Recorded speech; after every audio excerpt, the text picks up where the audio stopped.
If you've picked 5 products in the past and didn't make any sales from them, it's probably not bad luck. You made one of these mistakes, and I see all 4 of them constantly. As somebody who uses TSScout to find winning products, I see people I work with make all of these problems constantly, especially beginners, and I want to call all of them out. So let's get right into it. Mistake number 1, picking a product because it feels right. You see it, you think it looks cool, and you think to yourself, oh, I'd buy that product. Then you go ahead, build an entire store, launch the store, and run some ads, and it absolutely fails miserably. The problem is your gut is not the market. You're one person and your taste is in data. That's either low demand or way too many sellers are already fighting over that product. Gut feeling would have told you to launch this, but data is telling you something different. That's why I use TSScout whenever I'm looking for winning products, and I always go based off of data instead of what I think will work best. This is the single most common mistake that I see, and to be honest, it's the easiest one to catch and not do. So if you're actually going to look at numbers, the data that you see right in front of you, instead of going by gut feeling and what you think will work best, you're going to get way better results. Let's look at this product right here, for example. As you can see, it says popular alien stage original soundtrack music keychains for women accessory bags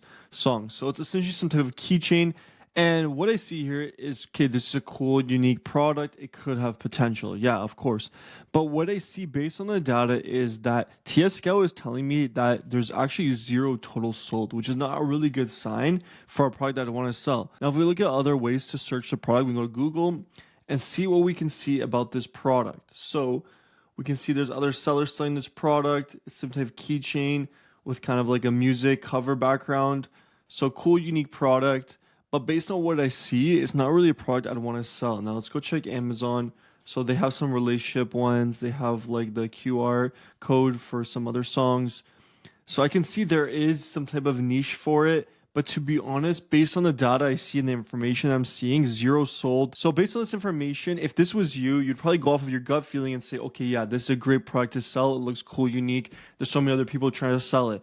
But based on actual data, 0 sold. That's not a product I would like to sell. And the main reason is due to the low amount of units sold. This is what really makes me not want to sell this. It's either because there's already a lot of competition or nobody actually wants this product. Mistake number 2, supplier reliability. Beginners find a product. Find literally the first supplier with a decent price and never think about it again. Then 2 weeks in, orders are delayed, the quality is inconsistent, and refund requests start piling up. And it's really not about the product anymore. It's about who's fulfilling it. And when it comes to suppliers, you can negotiate with suppliers to get the best price possible and really look at the reviews, see what they're saying about the product, if there's actually happy customers with the product that are actually buying it from the supplier. Mistake number 3, not checking real sales data and just assuming that the product's a winning product based on what you see online. Like for example, how many views a TikTok video has. To understand, at the end of the day, views and virality are 2 completely different things. There could be a Shopify store that's making lots of money and not getting insane amount of views that are still making good sales. And there could also be a store that's getting insane views on social media going viral, but not making any sales. And the reason why that happens is because they're not actually doing the things you need to do in order to convert your audience. Attention doesn't equal purchase intent. You need to sell what people are actually buying, not what people are watching. So instead of actually looking at virality, go here to TSScout and simply come here, go to Shopify, or you can also do AliExpress. Do business model is drop shipping.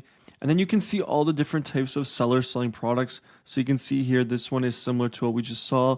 It's a keychain, right? 355 sold. So that gives potential that this is a winning product as well. And you can just keep scrolling through here and seeing all the different types of winning products. And the data is here for you. You can see the amount of sold, you can see the price of the product, and that's really what you want to look at when you're trying to sell a product. You don't want to look at, just virality and how it's performing on social media, because there's more to products than just that. Mistake number 4, and this one is sneaky. Copying a winning product without understanding why this product's a winning product. Beginners see a competitor doing well, copy the exact product, the exact price, sometimes even the exact ad angle, but then they realize their version flopped completely. And the reason why that happens is because you don't really know how to advertise this type of product. You don't know what points you have to sell for the product. Let's say, for example, you find a winning product that you see is doing crazy numbers and you want to sell it. So you start to sell it, but you don't really understand the value in that product because you don't know the angle that this brand is taking. You just go ahead and copy and paste their entire videos. But that's the wrong thing to do. You have to understand the angle that they're taking when it comes to advertising that product. Who are they advertising to? What are they advertising? And what type of offer are they presenting this audience that makes it a winning product? Because all of these things are important when you're trying to sell a product. It's not just all about copy and paste. You have to actually understand why this product's selling. Quick recap. I want to go over the 4 mistakes here quickly for you. Number 1, picking a winning product off of gut feeling. The next one, ignoring supplier reliability. Skipping real sales data. And lastly, copying a competitor's Shopify store without understanding why it's a winning store. Every single one of these comes down to the exact same root issue, making decisions without data. TSScout was built to actually fix that. Having real data that shows you why a product's a winning product or not, and why it's a good product for you to sell. If you want to try out TSScout, there's going to be a link in the description. Simply click that link and try it out for yourself. See if you can find your own winning products. So I hope you did enjoy this video. I'll see you in the next one. Peace.